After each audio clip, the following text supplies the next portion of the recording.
Hello everyone, welcome back on cam TV.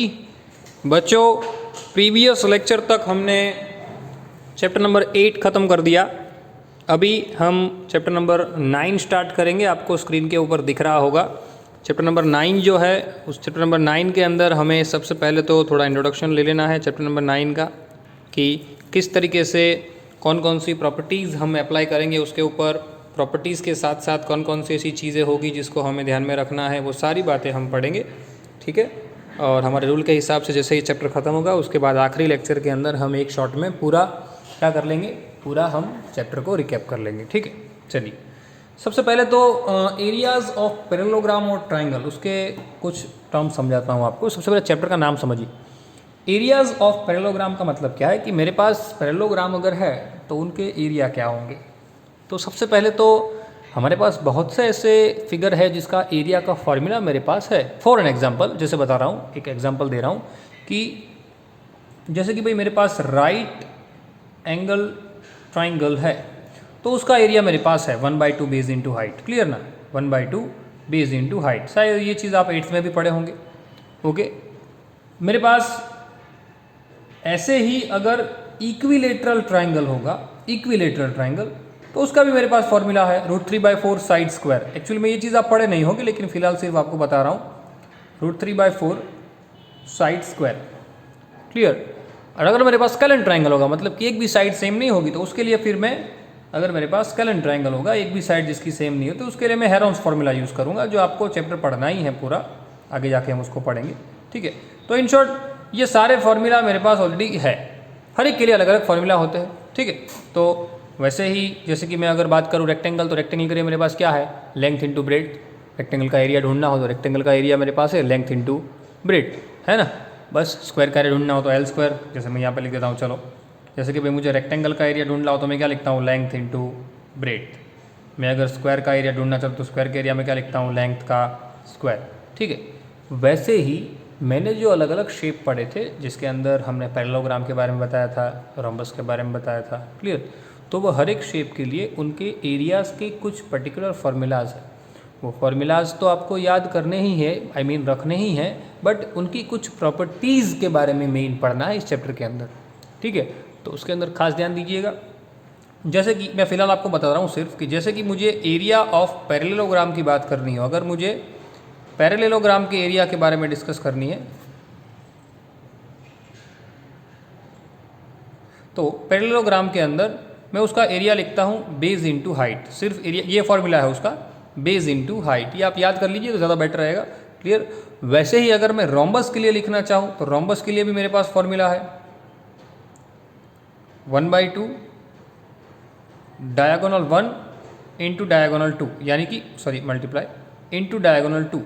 यानी कि मेरे पास अगर कोई रोम्बस है, जैसे कि भाई मेरे पास ये रोम्बस है, तो रोम्बस की ये डायगोनल पहली, ये डायगोनल दूसरी, तो ABCD रोम्बस के अंदर AC into BD into 1/2, AC BD 1/2, यानी कि डायगोनल 1 डायगोनल 2 और उसका आधा, वो क्या कहा जाता है, उस तीनों का मल्टीप्लाई, वो क्या कहा जाता है, रोम्बस का एरिया। वैसे ट्रेपेजियम का भी मेरे पास फॉर्मूला है 1/2, उनकी जो दो पैरेलल साइड होती है उनका टोटल मल्टीप्लाई बाय उनकी हाइट। बट अभी हमें उसके बारे में कोई डिस्कस नहीं करनी, हमें इन सब के बारे में जो जानना था, ये सब बेसिक है। ये बेसिक फॉर्मूला जो है वो तो आपके दिमाग में होने ही चाहिए, ये चीज़ तो आपको याद होनी ही चाहिए, ठीक है ना। ये अगर याद नहीं है तो 3 4 5 बार 10 बार लिख के इस चीज़ को याद कर लेना, क्योंकि 10th के अंदर ये चीज़ आपको बहुत हेल्प करेगी, ठीक है। याद रखिएगा, कहीं ना कहीं, ऐसा नहीं कि पर्टिकुलर चैप्टर में हेल्प करेगी, लेकिन कहीं ना कहीं ये चीज़ आपको बहुत ज़्यादा काम में आएगी, ठीक है। चलिए, अब थोड़े से कुछ बेसिक टर्म को पढ़ते हैं एरिया के रिलेटेड। जैसे कि भाई बात है, जैसे कि मैं किसे कहूँगा, प्लेनर रीजियन में किसे कहूँगा। सबसे पहले मैं उसके बारे में आपको डिस्कस करता हूँ। प्लेनर रीजियन मतलब क्या, ये हम बात कर रहे हैं एकदम बेस से बात कर रहे हैं, ठीक है। प्लेनर रीजियन देखेंगे, क्लोज फिगर का एरिया देखेंगे, कॉन्ग्रुएंट फिगर का एरिया देखेंगे, क्लियर। एरिया को दिखाने के सिंबल कौन से होते हैं, एरिया की फिगर की प्रॉपर्टीज़ क्या होती है, उन सब के बारे में हम डिस्कस करने वाले हैं हमारे फर्स्ट लेक्चर में, ठीक है। सबसे पहले तो प्लेनर रीजियन किसे कहते हैं। प्लेनर रीजियन मतलब क्या, भाई एक ऐसा सिंपल क्लोज फिगर, हमारे प्लेन के ऊपर का एक ऐसा सिंपल क्लोज फिगर, एक ऐसा प्लेन कह सकते हो आप, पार्ट का, पूरे प्लेन का। जैसे कि ये पेज है तो पेज का एक पर्टिकुलर पार्ट, जैसे कि भाई मैं एक ऐसा पर्टिकुलर पार्ट ले लेता हूँ, ये प्लेन के ऊपर मैंने एक पर्टिकुलर पार्ट ले लिया ABCD, ये क्लोज फिगर ली है मैंने, ऐसा नहीं कि रेक्टेंगल है, बराबर। तो ये जो है उसको हम क्या कहते हैं, प्लेनर रीजियन कहते हैं, एक प्रॉपर फिगर, उसको हम क्या कहेंगे, प्लेनर रीजन। क्लियर, ये याद रखिएगा। उसका डेफिनेशन आप लोग याद रखिए, पूछी जाती है क्या, द पार्ट, मैं लिख देता हूँ, the part of the place, the part of, माफ कीजिए, the part of the plane enclosed, ये प्लेन है ना, प्लेन के ऊपर का जो पार्ट होता है वो, the part of the plane enclosed by a simple closed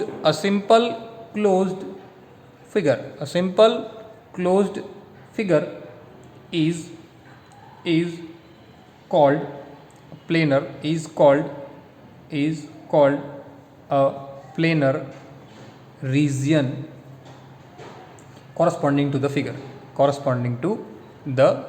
मतलब फिगर जो है हमने ली है उसका वो क्या कहा जाएगा, एक प्लेनर रीजियन कहा जाएगा। क्या कहा जाएगा उसका, एक वो क्या कहा जाएगा उसका, एक वो प्लेनर रीजियन कहा जाएगा। ओके ना, अब हम बात करते हैं कि भाई मेरे पास अगर कोई क्लोज फिगर है, जिसकी मैंने फिगर ले ली, तो ये क्लोज फिगर है, तो मुझे उसका एरिया, तो एरिया ऑफ क्लोज फिगर क्या होगा, एरिया ऑफ क्लोज्ड फिगर। उसके बारे में मैं लिख नहीं रहा हूँ, आपको सिर्फ समझा रहा हूँ।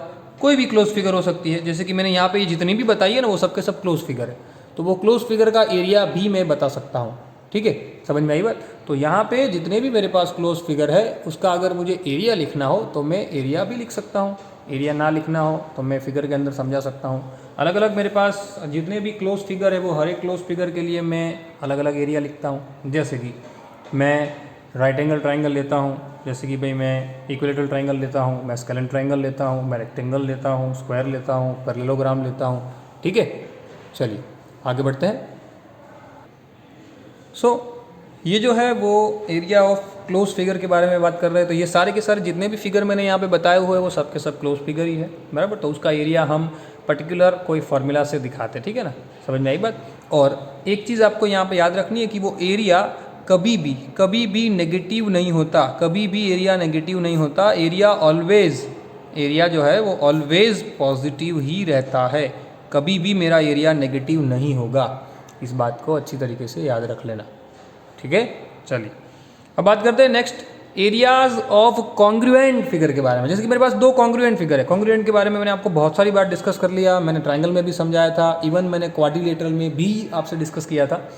कॉन्ग्रुएंट फिगर मतलब क्या, जो सेम फिगर होती है, जिसके पर्टिकुलर एंगल सेम रहते हैं, साइड्स का जो रेशियो होता है वो सेम रहता है, साइड सेम रहती है। ठीक है, if the two figure A and B suppose are congruent, suppose मेरे पास कोई दो फिगर है, figure number A, figure number B, ये दोनों की दोनों फिगर अगर क्या है, दोनों की दोनों फिगर अगर कॉन्ग्रुएंट है, तो ये दिस दो फिगर, ये दोनों की दोनों फिगर अगर क्या है, अगर कॉन्ग्रुएंट है, तो मैं क्या कह सकता हूँ कि उनका जो एरिया होता है वो भी क्या होता है, इक्वल। भाई कॉन्ग्रुएंट है तो एरिया इक्वल ही होगा ना, सही सी बात है। क्योंकि जो मैंने एक फिगर उठाई, ये एक ही फिगर है, इसके ऊपर उठा के दूसरी फिगर ये ड्रॉ की, अगर दोनों सेम है, दोनों की साइड सेम, दोनों के एंगल सेम, तो भाई दोनों का एरिया भी सेम ही होगा ना।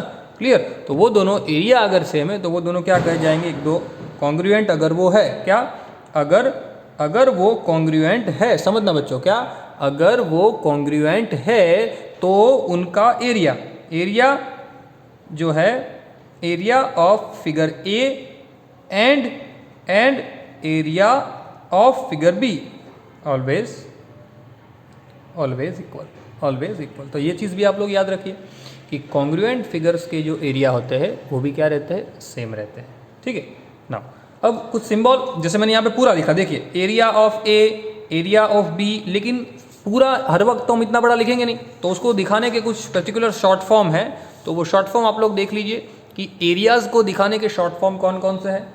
भाई जैसे भाई सिंबल आप कह सकते हो उसको, जैसे कि भाई मुझे किसी एक फिगर ए, जैसे कि मेरे पास ए फिगर है और मुझे उसका एरिया दिखाना हो, तो मैं उसको क्या सिंबल कैसे रिप्रेजेंट करूँगा, मैं लिखूँगा ऐसे, क्या लिखूँगा, एरिया ऑफ ए, क्या लिखूँगा, एरिया ऑफ ए। आप इतना छोटा सा उसको सिंबॉलिक रिप्रेजेंट कर सकते हो। क्लियर, एरियाज ऑफ ए, बराबर, ये याद रखना। चलो अब मेन बात करते हैं, मोस्ट इंपॉर्टेंट, वो है properties of area of figure. किसके बारे में डिस्कस करते हैं, properties of areas of figure. ठीक है, चलिए सबसे पहले तो हमने एक प्रॉपर्टी तो अभी लिख दी कि अगर ए और बी कॉन्ग्रुएंट है, if figure A and figure B, for an example कोई भी फिगर हो सकती है, वो फिगर कोई भी हो सकती है। If figure A and figure B are congruent, अगर ये दोनों कॉन्ग्रुएंट है तो उनका एरिया जो होगा, area of A and area of B, वो भी ऑलवेज क्या रहेगा, इक्वल रहेगा। तो ये पहली प्रॉपर्टी हो गई। पहली प्रॉपर्टी यहाँ पर डिस्कस हो गई क्या, कि अगर कोई दो फिगर ऐसी है जो कि कॉन्ग्रुएंट है, जो कि कॉन्ग्रुएंट है, ये याद रखना बच्चों, क्या कोई दो फिगर ऐसी है जो कि कॉन्ग्रुएंट है तो उसको हम क्या कहेंगे, उसका जो एरिया है वो क्या कहेंगे, वो भी सेम रहेगा। ठीक है, चलिए दूसरी बात याद रखिए खास, कि अगर मेरे पास कोई एक प्लेनर रीजियन ऐसा है जिससे कोई फिगर कोई भी एक नई फिगर फॉर्म हुई है जो एक दूसरे के ऊपर ओवरलैपिंग नहीं कर रहे, ऐसे दो प्लेनर रीजियन है, उससे अगर मिक्सअप हुई है, बराबर, तो अगर ध्यान रखिएगा नॉन ओवरलैपिंग होना चाहिए। ओवरलैप हुआ है ऐसा नहीं कह सकते। अगर ओवरलैपिंग नहीं हुआ है कोई भी दो प्लेनर रीजियन का, बराबर, तो मेरे पास जो भी फिगर होगी, मेरे पास जो भी दो फिगर है, वो दो फिगर का टोटल वो पूरे एरिया का टोटल हो जाएगा। यानी कि मैं एक सीधा बताऊं आपको कि अगर एक दूसरे के ऊपर ओवरलैपिंग नहीं हुआ है, जैसे कि ये पेज है वो एक फिगर हुआ, जैसे मैं कोई कहता हूँ कि भाई मेरे पास कोई एक फिगर P है, मेरे पास कोई एक फिगर Q है, दो फिगर है मेरे पास, कोई एक फिगर मेरे पास Q है और कोई एक फिगर मेरे पास P है, बराबर, ये दोनों एक ही प्लेन के ऊपर लाई कर रहे हैं। ठीक है, ये याद रखना, बराबर। पर जैसे कि ये एक फिगर है, एक दूसरी फिगर, ये एक दूसरे के ऊपर ओवरलैप नहीं हुआ है बट टच हुआ है, यानी कि दोनों का एक कॉमन बेस होना चाहिए, मतलब कोई भी एक कॉमन लाइन होनी चाहिए दोनों की। तो मैं इस पूरा, जैसे कि ये जो है ये पूरा रीजियन है मेरा, ये पूरे रीजियन है, ये पूरे रीजियन, ये पूरी जो बड़ी सी फिगर है, वो बड़ी सी फिगर को मैं कहता हूँ कोई फिगर ए है, वो ए फिगर का एरिया वो फिगर पी और फिगर क्यू के एरिया का टोटल जितना होगा, भाई होगा ही, देखो दिख रहा है, पूरे का एरिया इसके और इसका टोटल जितना होगा। तो क्या लिख सकते हैं, इसके ऊपर से लिख सकते हैं भाई area of A is always equal to area of P plus area of Q. पर ऐसी कब कंडीशन पॉसिबल है, जब दोनों का एक कॉमन लाइन हो, दोनों का एक कॉमन बेस हो, तब। ठीक है, तो ये चीज़ बच्चों याद रखना। ओके, तो इंट्रोडक्शन के अंदर ये चीज़ पढ़ ली, आगे नेक्स्ट लेक्चर के अंदर हमें और भी थोड़ी डिस्कस करनी है दूसरे टॉपिक के बारे में। तो ये चीज़ पहले अच्छी तरीके से याद हो गई हो आपको, तो इसको लिख लेना अच्छी तरीके से, लिखने के बाद आपकी फेयरबुक जो भी आपने बनाई उसके अंदर इसको उतार लेना और इसको एग्ज़ाम के लिए अच्छी तरीके से प्रिपरेशन करना। ठीक है, क्योंकि देखिए आपको लगता छोटा छोटा है कि सर ये क्लोज फिगर वगैरह तो आता है, इसको दिखाने का मसला वगैरह क्या है वो भी आता है, बट इसको लेके जब क्वेश्चन ट्विस्ट करके पूछे जाते हैं तब प्रॉब्लम होती है। इसलिए मैं आपको कॉन्सेप्चुअल सारी बातें अभी से बता रहा हूँ कि आपको 10th के अंदर इस बात को लेके कोई प्रॉब्लम ना हो, कोई दिक्कत ना हो। ठीक है, सो बच्चों इस लेक्चर के लिए रखते हैं इतना ही, मिलते हैं अगले लेक्चर में। Till then, thanks a lot.